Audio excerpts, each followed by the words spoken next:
Hi hello నమస్తే welcome to Suman TV. ఈ రోజు నేనైతే మీకు ఒక ఇద్దరు స్ట్రాంగ్ ఉమెన్స్ ని పరిచయం చేయడానికి అయితే వచ్చేసాను. మరి ప్రతి సక్సెస్ వెనకాల కూడా ఒక స్ట్రగుల్ అనేది ఖచ్చితంగా ఉంటుంది. స్ట్రగుల్ లేనిదే ఎవ్వరు కూడా సక్సెస్ అవ్వరు. మరి ఇక్కడ నేను చెప్పాను కదా స్ట్రాంగ్ ఉమెన్స్ అని. వాళ్ళ ఫ్యామిలీ బ్యాక్గ్రౌండ్ ఏంటి, ఎలాంటి పరిస్థితిలో ఉన్నారు వాళ్ళు, అంటే వాళ్ళు ఏజ్ చూస్తే కూడా చిన్నవాళ్ళే, అంటే 24-25 ఏజ్ లో ఉన్న వాళ్ళే వాళ్ళు, అమ్మాయిలు అందులో కూడా ఎస్పెషల్లీ. మరి ఎలా సస్టైన్ అయ్యారు వాళ్ళ మమ్మీ డాడీ కూడా. మరి పేరెంట్స్ అంటే ఒక కీ రోల్ ప్లే చేస్తుంది ఫ్యామిలీలో. పిల్లల విషయంలో పేరెంట్స్ అనేవాళ్ళు ప్రతి విషయంలో కూడా వాళ్ళు ముందుండి నడిపిస్తారు కదా. ఇక్కడ మాత్రం కొంచెం రివర్సే ఉంది. పేరెంట్స్ ఇద్దరు కూడా వాళ్ళ దగ్గర లేరు, జైల్లో ఉన్నారు. మరి ప్రత్యూష ప్రనూష మరి వాళ్ళ లైఫ్ సస్టైన్ ఎలా అయ్యారు, ఆ స్ట్రగుల్ ఏంటి, ఇవన్నీ తెలుసుకోవాలని ఉంది కదా. మరి అందుకోసమే వాళ్ళిద్దరు మనతో పాటు స్టూడియోలో ఉన్నారు. వాళ్ళతో మాట్లాడదాము. ఆ ఎమోషన్ ఏంటి, వాళ్ళు ఎలా వచ్చారు, ఇవన్నీ దాటుకుంటూ కూడా ఎన్ని బాధలు ఇంకా ఎమోషన్ అన్ని కూడా వాళ్ళ మాటల్లోనే తెలుసుకుందాం. హాయ్ ప్రత్యూష ప్రనూష. హలో అండి. Thanks for coming to Suman TV. Thank you for inviting us. Thank you. So మిమ్మల్ని చూస్తుంటే చాలా యంగ్ ఉన్నారు, చిన్న ఏజ్ కనిపిస్తున్నారు. మరి ఎలాంటి ప్రాబ్లమ్స్ ఫేస్ చేశారు మీరు, అసలు మీ ఫ్యామిలీ బ్యాక్గ్రౌండ్ ఏంటి, ఎట్లా మీరు స్ట్రగుల్ నుంచి సస్టైన్ అయ్యారో మా వ్యూవర్స్కి ఏమైనా ఎక్స్ప్లెయిన్ చేస్తారా? సొసైటీ మిమ్మల్ని ఎలా చూసింది, ఇవన్నీ ఏంటి అసలు విషయాలు? మా పేరెంట్స్, మా డాడీ బిఎస్ఎన్ఎల్ ఎంప్లాయ్ అండి, గవర్నమెంట్ జాబ్. మా మమ్మీ హౌస్ వైఫ్. వాళ్ళిద్దరూ చిట్స్ బిజినెస్ రన్ చేసేవాళ్ళు. ఆల్మోస్ట్ అంటే మోర్ దెన్ 25 years నుంచి వాళ్ళు రన్ చేసేవాళ్ళు. All of sudden they went in to losses. Okay. మాకు అది చెప్పలేదు, ఫ్యామిలీ షేర్ చేసుకోలేదు. సో ఏమైంది అంటే వాళ్ళు అబ్స్కాండ్ అయిపోయారు 2023లో. కనిపించకుండా వెళ్ళిపోయారు మీకు చెప్పకుండా ఏది కూడా. అక్క మ్యారీడ్, ఓకే. నేను తమ్ముడు ఇంట్లో ఉండేవాళ్ళము. ఓకే. అయితే నన్ను తమ్ముడిని ఇంట్లో వదిలేసి ఒకరోజు సడన్ గా బ్యాగ్ లో బట్టలు పెట్టుకొని వెళ్ళారు ఇట్లనే. ఓకే. ఇంకా ఆ రోజు నుంచి ఇంటికి రాలేదు. బిజినెస్ అంటే ఎవరైనా ఖచ్చితంగా లాస్ అవుతారు కదా, ఎవరు స్టార్టింగ్ సక్సెస్ అవ్వరు ఖచ్చితంగా. అంటే ఏం బిజినెస్ చేశారు, ఎలా, ఎందుకు లాస్ అయ్యారు? వాళ్ళది chits business. Okay. More than 25 years నుంచి చేస్తున్నారు. వాళ్ళు ఎలా లాస్ లో వెళ్ళారు అనేది అంటే క్లియర్ కట్ గా అయితే మాకు తెలీదు. కానీ 2021 కోవిడ్ లో కొంచెం లాస్ వచ్చిందని అయితే డెఫినెట్ గా ఐడియా ఉంది. ఇదంతా మాకు చెప్పలేదు. మాకు ఎప్పుడు తెలిసింది అంటే వాళ్ళు ఇల్లు అమ్మేశారు, ప్లాట్ సేల్ చేసేసారు, లాస్ట్ కార్ కూడా సేల్ చేసేసారు. ఇదంతా అందరూ రావడం, అప్రోచ్ అవ్వడం చూసి మాకు అర్థమైంది ఏంటంటే ఏదో జరిగింది. They were into very loss. So Pranusha, ఆ ఏజ్ లో అంటే డాడీ లాస్ అయ్యారు బిజినెస్ అని చెప్పారు కదా, అప్పుడు ఆ టైంలో మీరు ఏజ్ లో ఉన్నారు? జస్ట్ 1 year బ్యాక్ ఇదంతా జరిగింది, 2023లో. ఓకే. మా తమ్ముడు వాజ్ అరౌండ్ 23, నాకు 25 కూడా లేదు ఇంకా అప్పటికి. ఆ ఏజ్ లో అంటే మాకు అర్థం కాలేదు అసలు ఫస్ట్ ఏం జరిగింది ఏంటి అనేది తెలీదు. ఎవరో వచ్చేవాళ్ళు ఇంటికి, మాకు అర్థమయ్యేది కాదు ఎందుకు ఇంతమంది వస్తున్నారు మనీ కోసము. మేము అప్పుడప్పుడు అక్కకు చెప్పేవాళ్ళము ఇట్లా చాలా మంది వస్తున్నారు అని. ఆల్ ఆఫ్ ఎ సడన్ వాళ్ళు అబ్స్కాండ్ అయ్యాక మాకు ఏమర్థమైంది అంటే వాళ్ళు మొత్తం లాస్ లోకి వెళ్ళిపోయారు. ఇంకా వాళ్ళు పే చేసుకునే స్టేజ్ లో లేరు. ఓకే. మీకు ఎలా తెలిసింది డాడీ వాళ్ళ ఇంట్లోంచి వెళ్ళిపోయారు అని ఎలా తెలిసింది మీకు? ఫోన్ స్విచ్ ఆఫ్ వచ్చింది. ఓకే. ఫోన్ స్విచ్ ఆఫ్ వచ్చింది. దెన్ అందరూ మా దగ్గర రావడం స్టార్ట్ చేశారు. మీ మమ్మీ వాళ్ళు ఎక్కడికి వెళ్ళారు, ఫోన్ చేయండి. మేము ఫోన్ చేస్తే స్విచ్ ఆఫ్ వస్తుంది, మీరు ఫోన్ చేయండి అంటే సరే అని చేసాం. మాకు కూడా స్విచ్ ఆఫే వస్తుంది, మేబీ ఏమైనా సిగ్నల్స్ లేవేమో అలా అని అనుకున్నాము. దాని తర్వాత మాకు అర్థమైంది ఇట్లా వీళ్ళు వెళ్ళిపోయారంట, పిల్లల్ని తీసుకొని వెళ్తే వాళ్ళు ఎక్కడున్నా వస్తారు అంటే మాకేం అర్థం కాలేదు ఏంటి ఇదంతా అని.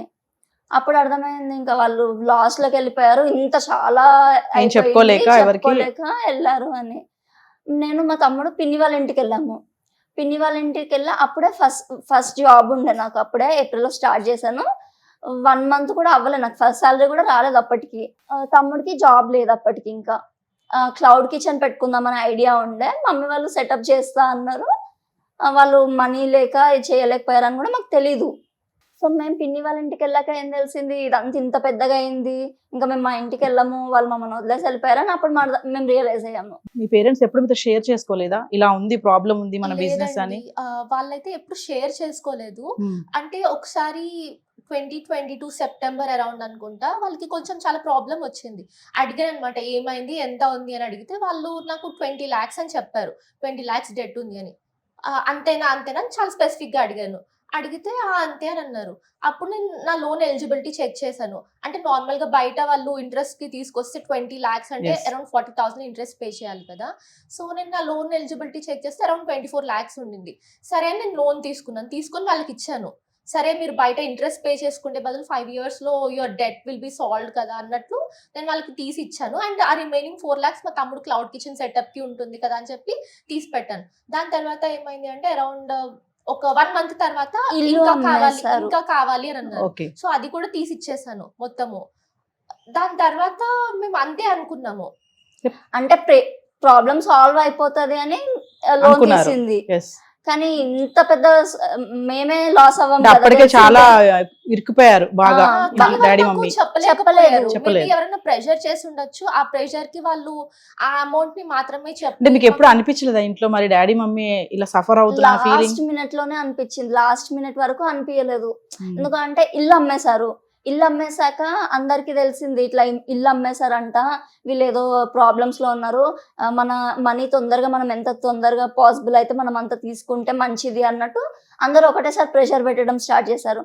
వాళ్ళు అప్పుడేమైంది, ఇల్లు ఒకటే అమ్మేశారు మేము అనుకున్నాము. దాని తర్వాత ఏమైంది, ప్లాట్ కూడా అమ్ముతున్నాం అన్నారు.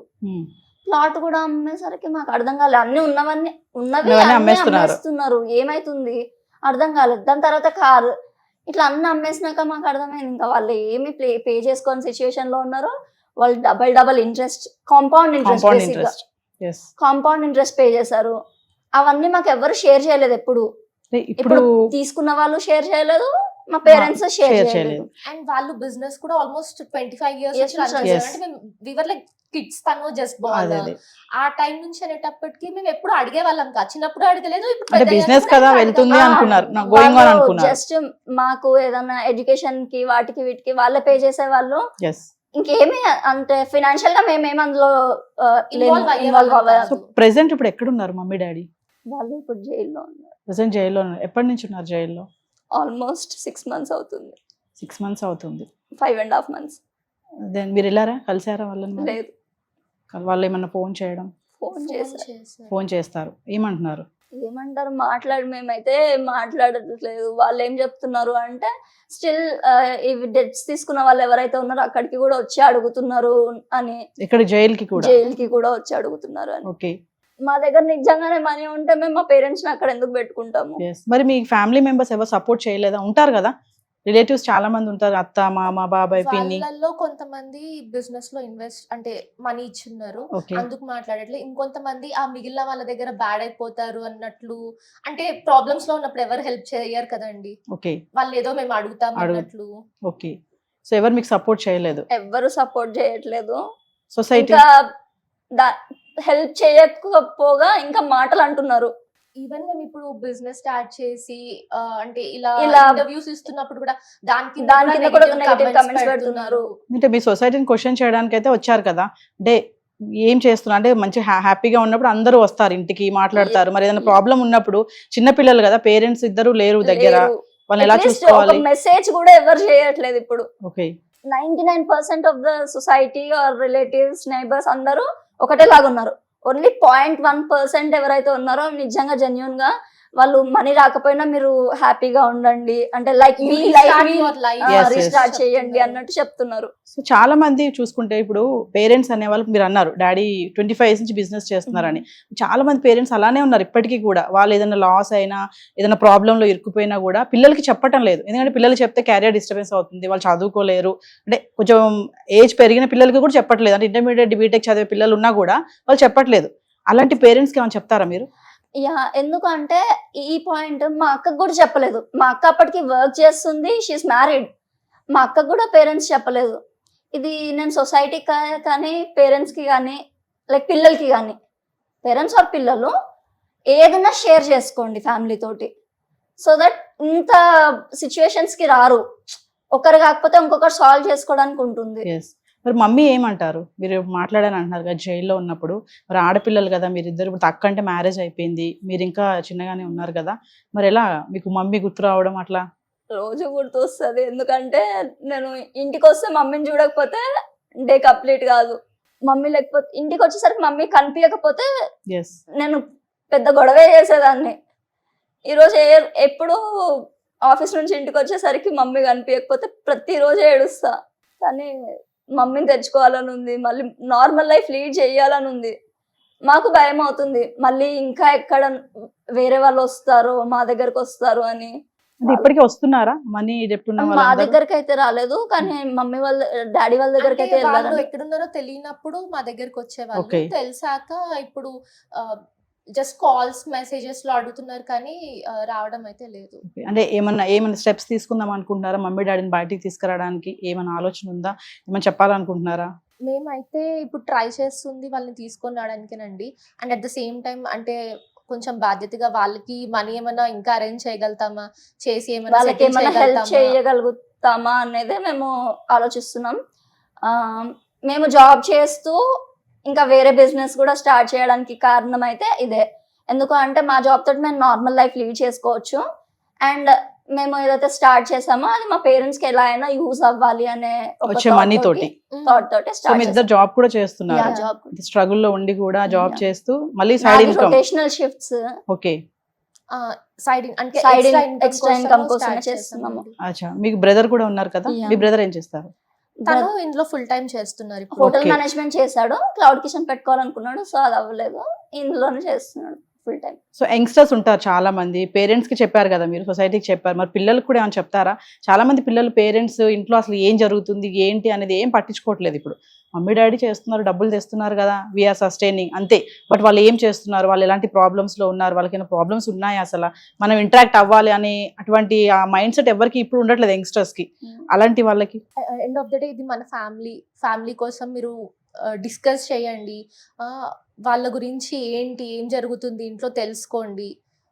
And at the same time అంటే పిల్లలు అడిగినంత మాత్రాన కాదు, పేరెంట్స్ కూడా చెప్పాలి, షేరింగ్ ఉండాలి. షేరింగ్ ఉండాలి, బోత్ సైడ్స్ ఉంటేనే అప్పుడు అది మంచిగా లీడ్ అవుతుంది ఫ్యామిలీ అనేది. అండ్ పేరెంట్స్ కి అయితే చీట్ చేయకండి పిల్లల్ని. లైవ్ ఎగ్జాంపుల్ నేను సఫర్ అవుతున్నట్టు. ఇప్పుడు నేను మ్యారీడ్, మా హస్బెండ్ తో లేను, ఇక్కడ వచ్చి ఉంటున్నాను. ఎందుకు? వాళ్ళు చేసిన దానికి. ఓకే, మీ హస్బెండ్ తో ఉండట్లేదు ఇప్పుడు, మీరు అంత ఒక దగ్గర ఉంటున్నారు. Yeah. ఎందుకు ఇదే కారణమా మీ హస్బెండ్ తో ఉండకపోవడానికి కూడా? ఇదే మా నైబర్స్ ఎవరైతే ఉన్నారో వాళ్ళు మా బావకు కాల్ చేసి ఓకే, ఇలా బాగా తిట్టారనమాట మమ్మీ వాళ్ళ గురించి. ఆ రోజు బావకి అక్కకి గొడవ అయింది పెద్దగా. ప్రతిరోజు గొడవ అయ్యేది. అంటే 3-4 months అలాగే ఏం ఉన్నారు. తెలీదు. యాక్చువల్ సపోర్టివ్ గా ఉండాలి కదా అప్పుడు ఆ టైంలో హస్బెండ్ Yeah, ఇలా exactly. పేరెంట్స్ ఇలా ఉన్నారు అంటే సపోర్టివ్ గా ఉండి ఆల్రెడీ బయట చేయాలి. నుంచి చాలా స్ట్రెస్ ఫేస్ చేస్తున్నాము. ఇంట్లో నుంచి కూడా ఇలాంటి పోకింగ్ మాటలు వింటుంటే ఇంకా భరించలేం కదా. సో మీరు ఇంత స్ట్రగుల్ లో ఉండి కూడా జాబ్ చేస్తున్నారు, జాబ్ తో పాటు ఇన్కమ్ గెయిన్ చేయడానికి పార్ట్ టైం బిజినెస్ కూడా చేస్తున్నారని మేము విన్నాము. అవునండి. సో ఆ బిజినెస్ ఎలా రన్ చేస్తున్నారు, మరి ఆ విషయాలు ఏంటనేది మనం ఇంకొక ఎపిసోడ్ లో కూడా మాట్లాడుకుందాం. ప్రత్యూష, ప్రనుష, మరి ఫైనల్ గా మీరు ఏమైనా సొసైటీకి చెప్పాలనుకుంటున్నారు, మమ్మీ డాడీకి ఏమైనా చెప్పాలనుకుంటున్నారా? మమ్మీ డాడీకి అయితే ఒకటే, మాతో షేర్ చేసుకుని ఉంటే ఇంతవరకు వచ్చేది కాదు సిచ్యువేషన్. అందరూ అంటున్నారు మీకు అన్ని తెలిసే చేస్తున్నారు, మీకు అంతా తెలుసు, మీ పేరు మీద చాలా ప్రాపర్టీస్ ఉన్నాయి అని. బేసిక్ థింగ్ అర్థం చేసుకోవాలంటే అంత ప్రాపర్టీస్ ఉంటే మేము వాళ్ళని అక్కడ పెట్టుకోం. ఫస్ట్ మాకు అవసరం లేదా ప్రాపర్టీస్ అన్ని మీరే తీసుకోండి, మా పేరెంట్స్ తోటి మేము నార్మల్ లైఫ్ లీడ్ చేస్తే చాలు. ఆ రోజు వాళ్ళు ఇంత సిచ్యువేషన్ ఉంది అని మాకు చెప్పింటే this would have never been our situation. Parents కి అయితే ఇదే చెప్తున్నాను, please share everything, that might be good or bad. ఇంకొక విషయం, ఇప్పుడు డెప్స్ ఎవరైతే ఉన్నారో వాళ్ళు ఎవరికైనా మీరు ఏమైనా చెప్తారా? అంటే ఇప్పుడు వాళ్ళు మమ్మీ డాడీ జైల్లో ఉన్నారు, మీరు అన్ని రీబ్యాక్ చేయలేరు, అంత అమౌంట్ మీరు రీబ్యాక్ చేసి సస్టైన్ అవే కెపాసిటీ లేదు ప్రెసెంట్ అయితే. మరి వాళ్ళకి చేస్తున్నాము. వాళ్ళకి ఏం చెప్పాలనుకుంటున్నామంటే మీరు మమ్మల్ని చచ్చిపోండి అని అలా మెసేజెస్ పెడుతున్నారు, వాయిస్ మెసేజెస్ మీరు పెడుతున్నారు. ఎందుకు బ్రతుకున్నారు ఇంకా అంటే చచ్చిపోతే వాళ్ళకి ఏమీ రాదు. చచ్చిపోవాలి లైఫ్ లో అంటే మళ్ళీ లైఫ్ రీస్టార్ట్ చేయలేమా? రాదు కదా. చేసేవాళ్ళమేమో. సొసైటీ అలా ప్రెషర్ చేస్తుంది, ఎందుకంటే మిమ్మల్ని అట్లా చేయడానికి సైకలాజికల్ గా.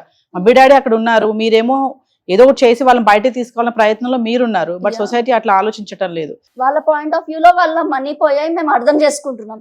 అందుకే మా జాబ్ తో సహా మేము ఇంకొకటి స్టార్ట్ చేసాము, ఎందుకు మా పేరెంట్స్ కి యూజ్ అవ్వాలని. మేము అది స్టార్ట్ చేస్తే కూడా దాని కింద నెగటివ్ కామెంట్స్. ఇప్పుడు వాళ్ళ పాయింట్ ఆఫ్ వ్యూ లో మేము ఆలోచిస్తున్నప్పుడు మా పాయింట్ ఆఫ్ వ్యూ లో ఒక్కసారి ఆలోచించండి, వాళ్ళ పొజిషన్ ఎలా ఉంది, పాపం ఎంత స్ట్రగుల్ అవుతున్నారు, why are they doing this అని కూడా ఆలోచించండి. కొంచెం ఎగ్జాక్ట్లీ. అంటే ఇప్పుడు మేము చచ్చిపోతే వాళ్ళకేం రాదు, అవును. ఏమైనా సాధిస్తేనే వాళ్ళకి వస్తుంది. ఆ పాయింట్ వాళ్ళు ఎందుకు మిస్ అవుతున్నారో మాకు అర్థం అంటే ఏదో ఒక కాదు. రాయి వేయాలి అంతే. వీళ్ళు ఎట్లా ఉంటున్నారు, హ్యాపీగా ఇలా లైఫ్ లీడ్ చేస్తున్నారు, మమ్మీ డాడీ అక్కడ ఉంటే వీళ్ళు ఎలా తిరుగుతున్నారు బయట, సొసైటీ అలానే ఉంది. లైఫ్ లో చాలా ప్రాబ్లమ్స్ వస్తాయండి, గివ్ అప్ చేయొద్దు.